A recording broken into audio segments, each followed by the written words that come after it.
without further ado, our man who is conquering all things. I think he's the biggest name in the Southern Hemisphere. World. The world. Matty Johns, good afternoon. Hello, boys. How you going? Tourist, sugar, missile, lads. What's doing? And young Nash is here on work. Yeah. Oh, Nash, how you going, mate? Look, you don't have to reply, but nod or shake your head. Are you learning anything? You're learning some good stuff? Yeah. Shake. He's putting cream in his belly button as we speak. Oh, but you don't need it at that age. Nash, you don't need that, mate. Wait till you're 50. Oh, exactly. I've got my own Nash. Oh, please. Yeah, he's having a good time. What's happening, Matthew? Mate, you know, it's funny this time of the year. Well, it's not funny. I suppose it's just what it is. All the rugby league stuff, as far as a week to week, gets put in the back burner. It's all about state of origin. But some interesting in there. Bit of player movement around. Cookie off to the Dragons. Yeah. Good pick-up for the Dragons. Little surprised that sort of Wayne's come out and said, no, not interested in Brandon, although he might be playing coy. He said it's just a little too expensive. I think he'd be probably, at the moment, a little too expensive for everyone. I think that the Roosters know they're going to have to chip a bit of money in, but in my opinion, Brandon Smith would be just perfect for Wayne and for South Sydney. Is he done at the Roosters? Has that run its course? Sounds like it. Matty, you agree with that? Sounds like it. Sounds like it. You know, there's plenty of leaks going on, and the nature of the leaks doesn't sound like it's that they're keen to keep him. You know, as I said, I'm always guarded on Brandon. I'm fully aware of the situation, right. And he's part of our family. And he came out recently. He was interviewed, and he just said basically he said I've been doing the wrong thing. I haven't been focused, and at the end of the day, the media and the journalists are more than entitled to give me a bit of a going over. It's up to me to get myself back on the rails, which I thought was refreshing. I think it's typical of Brendan. It's a mature response. Missile, anyone who knows me, knows my family, the number one commodity I prize is rock solidness. And I can tell that Matthew, he's rock solid to the cheese, and that's fine. That's fantastic. What I do know is, my gut feel is, Missile, I'm asking you, not Matthew, my gut feel is that he won't beat the Roosters, and that's also fine. We're not we live in this place where we're not perfect. But I almost guarantee wherever he goes, that first 12 months as a minimum, it's going to be one of the greatest signings of all time. What do you think? Oh, he'll be absolutely flying. Whether it's at 13 or 9, there's no side in the NRL that wouldn't be better with Brandon Smith in their lineup. A motivated Brandon Smith. Absolutely. 100%. 100%. If he's unmotivated at the moment, he's had a pretty good season today, even if he's unmotivated. Yeah. And here's the thing about it, boys. I mean, it's easy for me to say because I'm not Robbo and I'm not the Roosters, and I know they've got their principles, how they want to play, etc., and so on and so forth. But I think to an extent he's been underutilised. I just think how I would play Brandon, and I know Brandon looks at himself as a number 9, but I'd play Brandon number 9 for the first 25 minutes at a dummy half, rest him up a little bit, get him the rest of the first half off, and then play him through the middle in the second half as a running forward. He's just perfect for it, and that's in my opinion, that's how you get the best out of Brandon Smith. And I'm surprised that he's rarely played as a middle forward, hasn't he, at the Roosters? 100%. No, 100%. It's been rare. That surprised me. Yeah, the last one, the grand final, was Sam Verrills at the dummy half position. Yes. Matty, if I know do you want to hear a good story about that? Yeah. You want to hear a good story? Because he's another family member, Sammy Verrills. Oh, is he? There's a great story. Wow. Yep. Sammy, he and Cooper are tight mates, played juniors together at the Avalon Bulldogs. Is that right? Whatnot. Sammy Verrills has a twin brother, Oliver, right? So he's got a twin now, and I'm talking identical twins. So grand final night, 2019, I think it is, 2019. They're playing against the Raiders. Anyway, remember at the time there was a little bit of talk who's going to start. Is Friendy open? Because Friendy'd been out for about 5-6 weeks. Will Friend start? Will Sammy Verrills start? Anyway, what happens on the night? All the Verrills family are sitting there behind the post, getting very excited about the game. Ollie says to his dad, Marky, "Mark, I'll go and I'll get us a couple of beers." So he goes, gets a couple of beers. As he's walking back to his seat, a couple of Roosters supporters stop him and say, "Sam, what's the go? You're not playing tonight." And Ollie, quick as a whip, goes, "Oh no, I'm playing," but Robbo lets me have 3 or 4 beers before the game just to relax. Yeah. Right? And the blokes go, "What? Oh, wow. That is the greatest thing I've ever heard." Now, you go back and watch the game, Sam scores the first try. Yeah. I can only imagine the story those blokes tell. How do we not know? great. How have we never heard that story? I'm surprised it hasn't bounced back from those blokes that met him. Yeah. That's great stuff. That is bloody brilliant. Matty, what else is happening? I know that you're very keen on the side, and I've shown a little bit of concern about a couple of selections, but that's what we do in this game. Yep. If New South Wales were to get beaten, and maybe you can't entertain this thought, but if they were, what did we do wrong?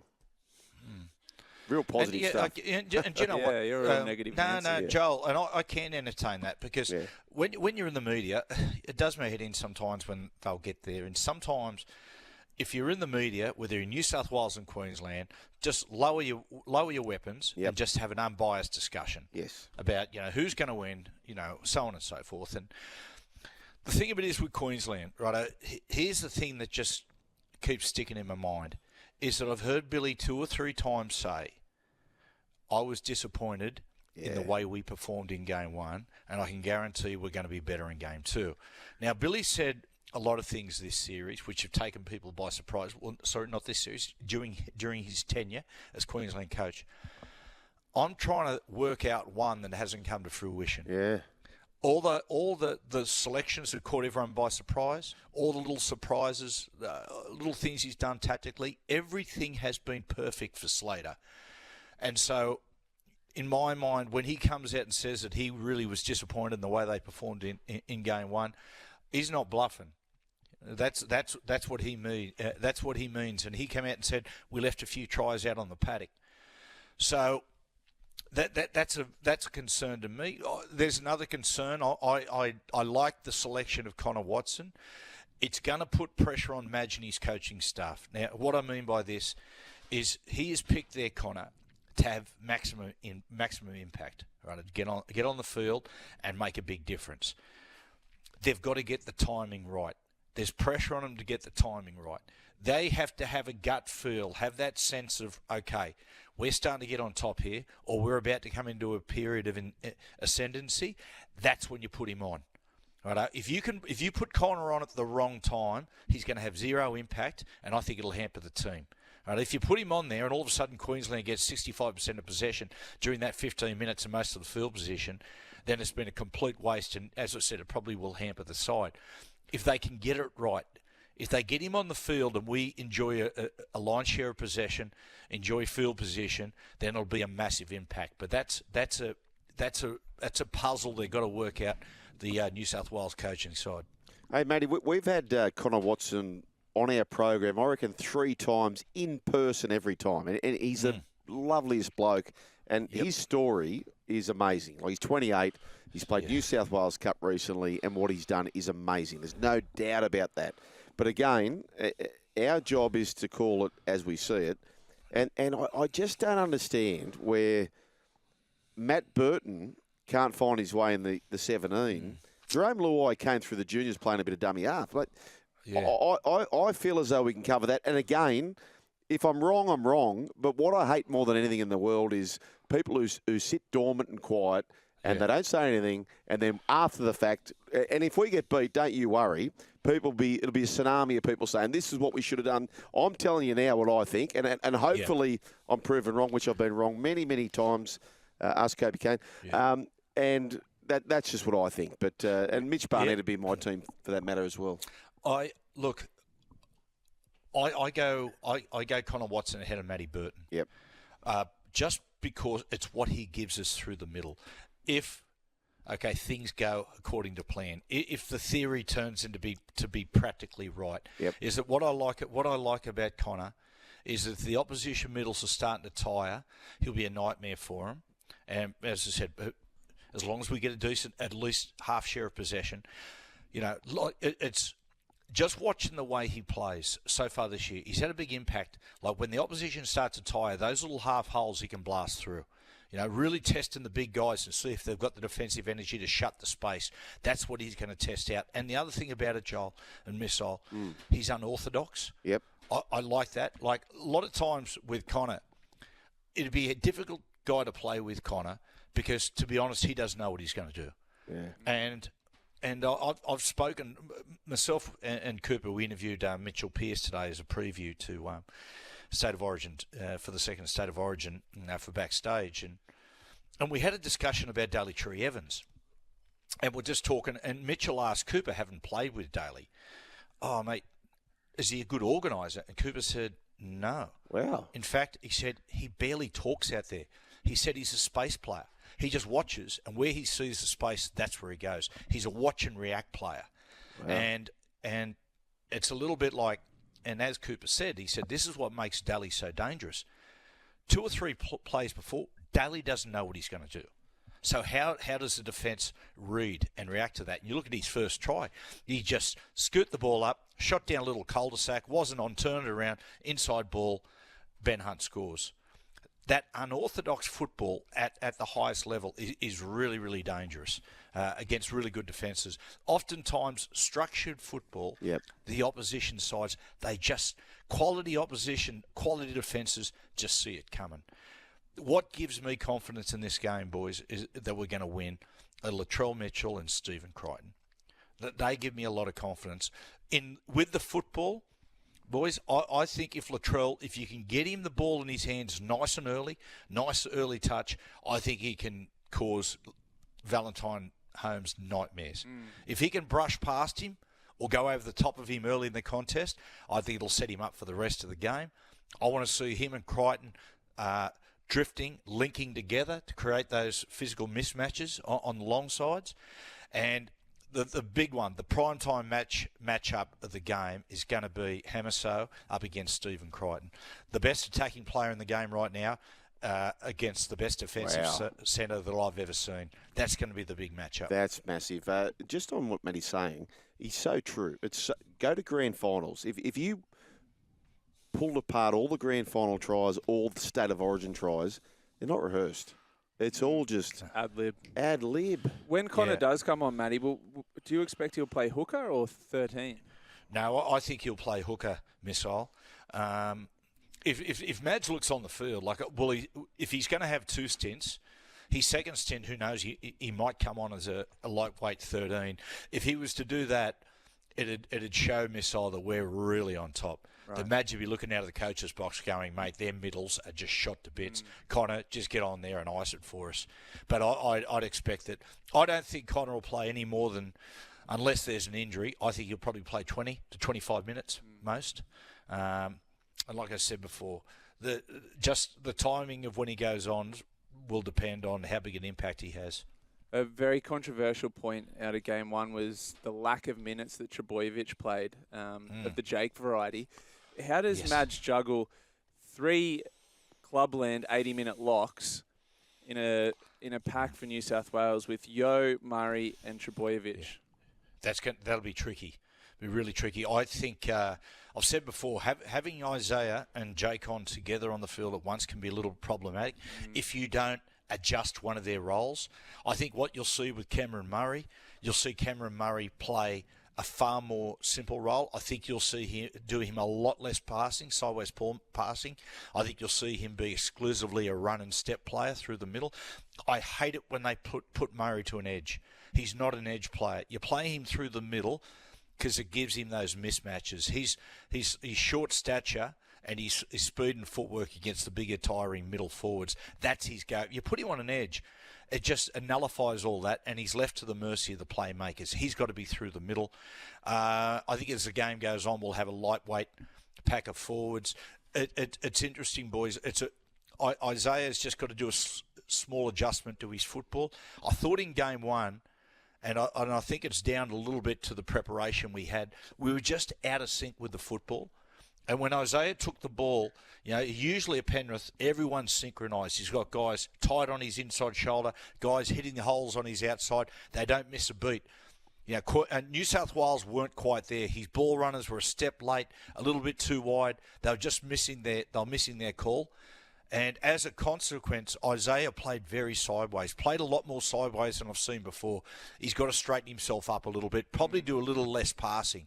But again, he's picked a lot of middles, Madge. I'm interested to see what his plan is. Okay. By the way, I'm hearing some intel.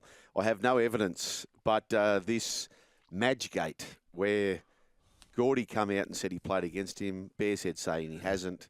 I reckon Gordy's got some evidence that he has. Is that right, Matty? Is it Gordon Tallis may have played against the Madge, which Bears Head is trying to defame one of the great Clive Churchill medalists in Gordon Tallis. I see. Madge played only 2 games with the Raiders, but he went and played more first grade at the Adelaide Rams. Yes. So he may have, but it doesn't really come to mind. I've loved the build-up. Yeah. And I've written for the paper tomorrow. I've said I've never seen Billy, old Sweet Cheek Slater. Yeah. I've never seen him so cranky. Yeah. Like he went at Reedy the other night. I felt sorry for Reedy there because Billy, as far as saying that I never said anything, that was boxing clever a little bit. Yeah. And Reedy's a Queenslander. Reedy just asked the question, but it's really strange. I've never seen Billy like this, and I reckon Madge picked up on a little bit. I think it's had something to do with the comments, but. Mate, the people in glass houses. I mean, it's almost like it's a T-shirt worthy catch cry. Yeah, almost. Yeah, it surprised me if people don't turn up at the game with their blue shirts on. Big picture of Billy Slater and people in glass houses. I think it's definitely a T-shirt waiting to happen or a bumper sticker. Yeah, or bumper stickers and T-shirts. Bears Head wants Bowser Boy over there in Italy. Yes, back in front. That bloke. I've been doing research, Joel. 1997. Adelaide Rams versus the Brisbane Broncos in a pre-season trial game. Really? Gordon Tallis lined up against Michael Maguire. Okay, there you go. Gordon doesn't forget, does he? No, he doesn't forget. He does not forget. You blokes meeting in Paris, is that right? We may be, Joel. The Olympics is 36 days away. It's snuck up, hasn't it? Football season does that. We're rooming together, me and Miss Hole. No way. Yeah, we are. Yeah, we're right. We've got the whole podcast stuff set up in the room. We're going to do a podcast, I think about 6 or 7 podcasts while we're over there. Yeah. So they put us in the same room together. There's a double and a single. Age before beauty. Yeah. I'll be having the double. Miss Hole. I've got big shoes to fill with Ticketman. Can I steal his? Is Ticketman going too? No. But I'm filling Ticketman's shoes. You're the son. I'm the fill-in. Yeah. Yes. Gotcha. Yeah, you got to learn some stuff, Miss Hole. Just mate. I'll play Old Man Winter for you. Beautiful. Matthew, are you on tonight? Because it's a different sort of week. Are you guys up and about tonight or not? No, we're not because Fox League have got the under-19 State of Origin playing. Yep. Got it on live, and so we got a night off. Do you know any players we should be keeping an eye out for tonight in that game? Yeah. Yeah, the 2 young fullbacks, Chevy Stewart, of course, and young Purdue, who's at the back for the Queenslanders. I saw him. He made his debut a few weeks ago for the Cowboys. He's a mover. He's a really, really good player. Both those young blokes. I've got one for you. Kobe Kane and I are at a restaurant down in Cronulla and having a few. We had the whole family there, the 4 kids there, and across from us was another family. And there's a young bloke who's at the top of the table having a beer. And it turns out to be, my boys are on YouTube. They're going, Dad, this is this guy. This is this guy. And it's Mitchell Wood. He had to leave. He's a professional. For the next 4 hours, his mother and father, Harry Wood and Dana Wood, we had him in a headlock, Kobe Kane and I. So we're Team Mitchell Wood, the halfback for New South Wales. Apparently, I've never seen him, but apparently he's a good one, Matty. Yeah. I look forward to watching him, Joel. Beautiful. Thank you, Matthew. Good on you, boys. See you later, mate. And Morning go the glory. Scots. Good on you.